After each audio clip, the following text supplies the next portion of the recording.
दैत्यराज मुर, आज तुम्हारा वध करके मैं मुरारी हो गया। अबला स्त्रियों का अपहरण करने में यदि तुमने असुर नरेश नरकासुर का साथ न दिया होता तो मैं तुम्हारा वध कदापि न करता।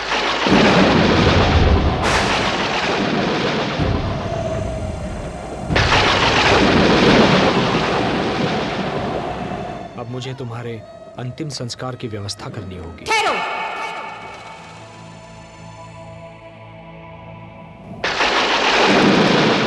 इसकी कोई आवश्यकता नहीं है।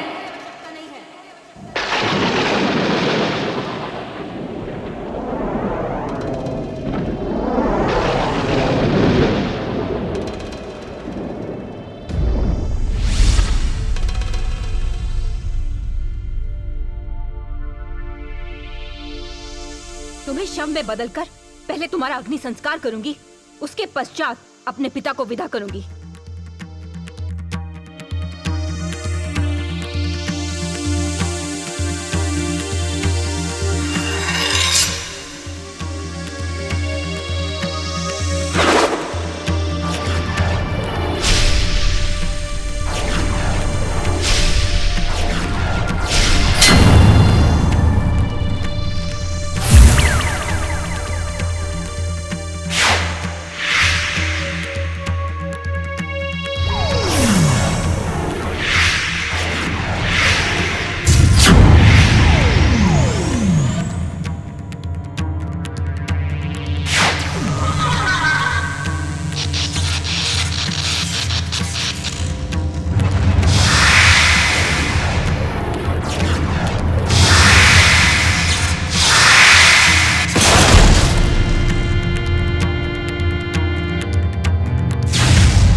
वासुदेव,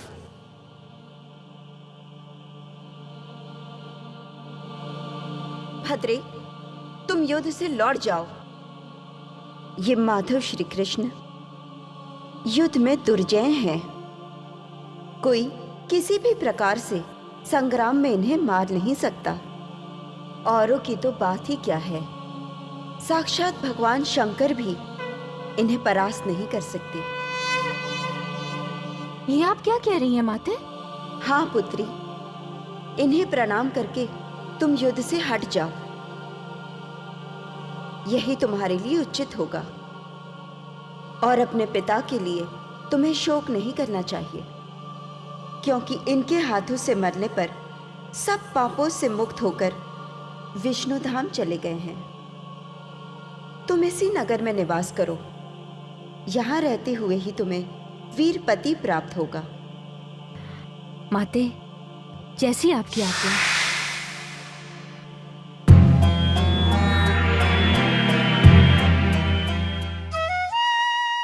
मां कामाख्या के ऐसा कहने पर मोरवी ने क्रोध त्याग दिया और प्रणाम किया। तब मैंने उसे आशीर्वाद दिया था राजन।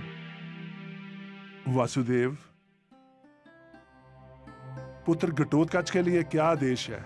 मेरी इच्छा है कि पुत्र घटोत्कच कामरूप जाए और मोरवी को ब्याह कर ले आए। जो आज्ञा नरश्रेष्ठ।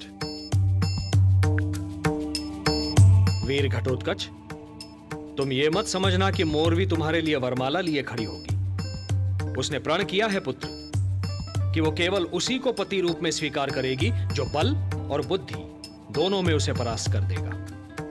वासुदेव, बल तो है मेरे पास, परंतु बुद्धि का वरदान मैं तुम्हें देता हूं पुत्र।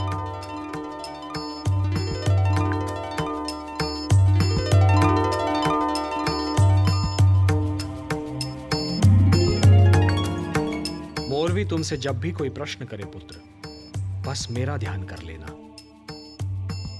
जाओ पुत्र, हम सबका आशीर्वाद तुम्हारे साथ है। सारो कार्य सिद्धर्ते।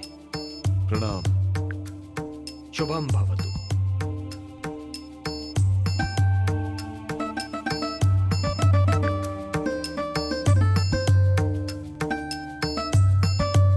घटोत्कच मोरवी के साथ ही लौटेगा।